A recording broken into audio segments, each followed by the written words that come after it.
অভিনেতা জাহের আলভী আমাদের কাছে কি লুচ্চা, আপনার হচ্ছে গিয়া মাগিবাস, ভালোবাসার মানুষকে মূল্য দেয় নাই, বা হচ্ছে গিয়া ঘরে আপনার বিরিয়ানি রাইখা বাইরে আপনার পান্তা ভাত খাইতে যায়, এরকম কিছু না। এখন না, ওই ওই চিন্তা করে লাভ নাই যে জাহের আলভীর দালালি করতে আসছি, বা হচ্ছে গিয়া জাহের আলভী তার সাথে তাকে তার ফেস টু ফেস আমার কখনো দেখাও হয় নাই, তার ফ্রেন্ড লিস্টেও আমি নেই, আমার ফ্রেন্ড লিস্টেও সে নাই, তার সাথে আমার কখনো কোনোভাবে কখনো কোনো কথা হয় নাই, তাকে আমি আদৌ চিনি না।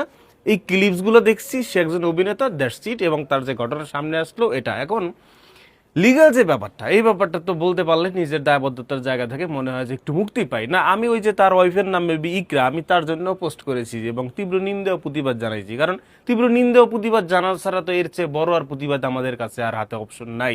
তো ওই পোস্ট এখন আমার ফেসবুকে কিন্তু আছে যে জাস্টিস ফর ইকরা।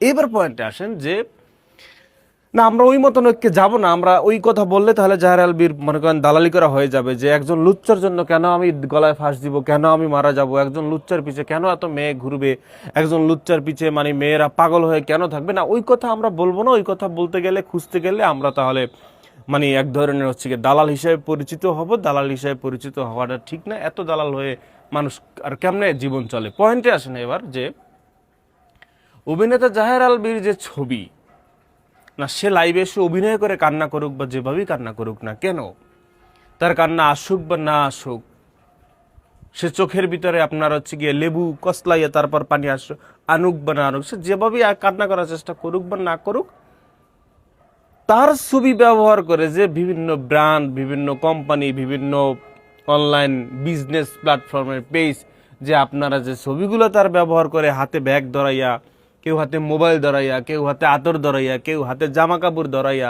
কেউ থ্রি পিস ধরাইয়া, কেউ বেড়া প্যান্টি ধরাইয়া, কেউ জাইঙ্গা ধরাইয়া, কেউ মানে হচ্ছে গিয়া ঈদের যে বাজারের যে পণ্যগুলো সেগুলো তার হাতে ধরাইয়া যে আপনি যে প্রমোশন করতেছেন, তাহলে একজন লুচ্চা ব্যক্তির এত ডিমান্ড ভাইয়া? জাহের আলভী তো খারাপ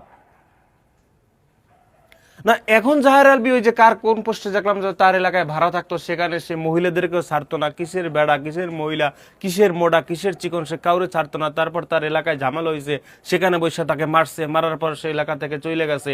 জাহের আলভী মনে করেন যে কাউকে ছাড়তো না, মনে করেন যে যাকে পাইতো তাকেই খেলার চেষ্টা করতো। কত ধরনের কথা, অভিযোগ, বিচার আচার এখন সব জাহের আলভীর বিরুদ্ধে। না, এই কথা বললে আমি যে জাহের আলভীর যে দালালি করতেছি সেই জিনিসটা, বিষয়টা না, বিষয়টা হচ্ছে লিগ্যাল কথাটা বলতে হবে। না, জাহের আলভী তো খারাপ, সেটা হিসেবে প্রমাণ পাইলো না আমাদের কাছে, সেটা তো